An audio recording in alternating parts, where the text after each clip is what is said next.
Hop, o'tgan safargi geometriya misoli guruhga yuklagan edim. Rasmni tashlagandim, ya'ni shu misolda yechilishini videodarsligini qilamiz degan.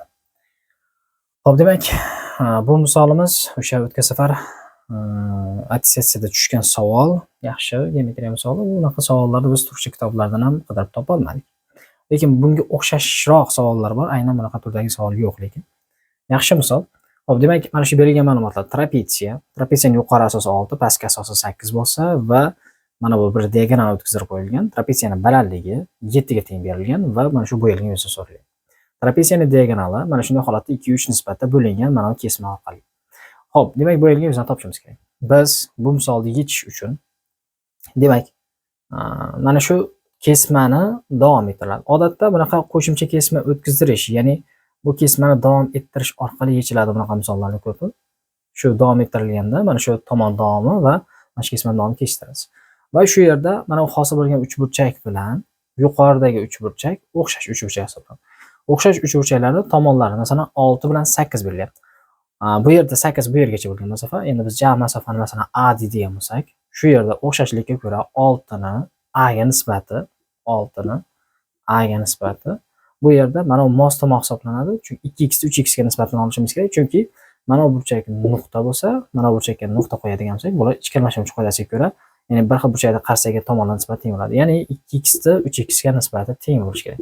Bu yerda albatta 2 taqsim 3 qoladi. X qisqarib ketgandan keyin va shu yerdan A ni topadigan bo'lsak, A ni qiymati masalan 6 bilan 2 qisqarsa 3 qoladi. 3 kira 3 A teng 9 chiqadi.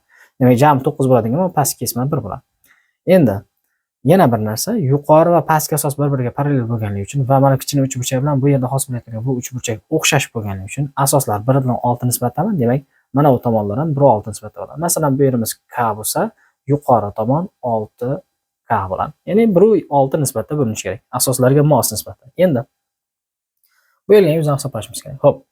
Bu yerda demak, bo'yalgan yuzlarni hisoblash uchun mana shu shakl yuzini topsak va mana uchburchak yuzini topa olamiz, chunki aynan mana shu nuqtadan masalan yuqori va pastki asosga balandlikni o'tkazdirsak bo'ladi. Masalan, pastki asosga tushadigan balandlik va yuqori asosga o'tkaziladigan balandligimiz mana bu 2-5 nisbat 2-3 nisbatda ketadi. Masalan, bu 2-3 bo'lsa, demak mana pastki balandligimiz masalan 3 aytaylik B bo'lsa, yuqorisi 2B bo'ladi.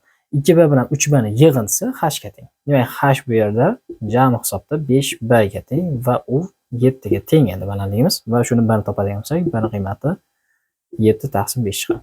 Hop, b ni qiymatini topdik. 2b bu uchburchak balandligi hisoblanadi. Demak, 2b bilan 6 ni hisoblasak, mana uchburchak yuzini hisoblay olamiz. Demak, masalan buni mana A, mana bu nuqtani B va mana bu nuqtani masalan aytaylik C nuqta degan bo'lsak, o'sha S A B C uchburchak yuzini hisoblash uchun, A B C uchburchak hisoblash uchun asos ko'paygan balandlik, ya'ni 6 ko'paygan balandligimiz 2b. 2b degani mana 2 barobar. Ya'ni 2b taqsim 2 bo'lishi kerak.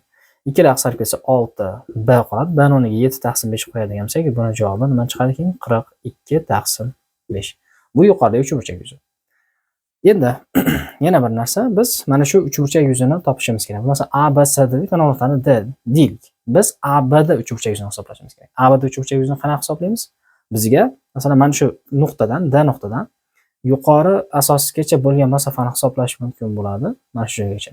Masalan, balandlikni hisoblash, mana shu to'g'risida o'tkazilsa, mana shu nuqtada o'tadigan qilsak agar, hop, bu yerda mana bu balandlik, bu balandlik desak, masalan 1-6 nisbat bo'lsa, bu ham 1-6 nisbat bo'lishi kerak. Masalan, mana pastki qismi aytaylik C bo'lsa, yuqori qismi 6C bo'ladi.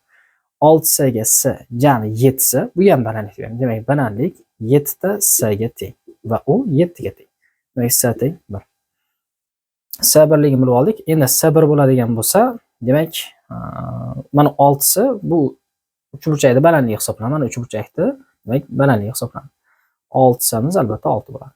Endi biz bu yerda mana shu A B D uchburchak yuzini hisoblash uchun, ya'ni S A B D uchburchak yuzini hisoblash uchun asos 6, balandligi ham 6. Ya'ni 6 kira 6 taqsim 2. Bu degani 18 chiqadi. Ana endi bu yuzani topdik 18, bu yuzani topdik 42 taqsim 5. Bo'yalgan yuzni hisoblash uchun o'sha 18 dan 42 taqsim 5 ni ayirib olish kerak. Demak, S ni topish uchun o'sha S topganimiz A B D dan ayirib olishimiz kerak bo'ladi. S A B C. Ya'ni 18 dan ayirib olamiz 42 taqsim 5 ta. 5 18 ga bo'lsa 90, 90 dan 42 ketsa 48 qoladi, 48 taqsim 5. Javobimiz 48 taqsim 5. Shunaqa uslubda yechsa bo'ladi. Yana bu misolni har xil usulda yechish mumkin. Menda hozircha mana shu uslub bor. Yaxshi usul.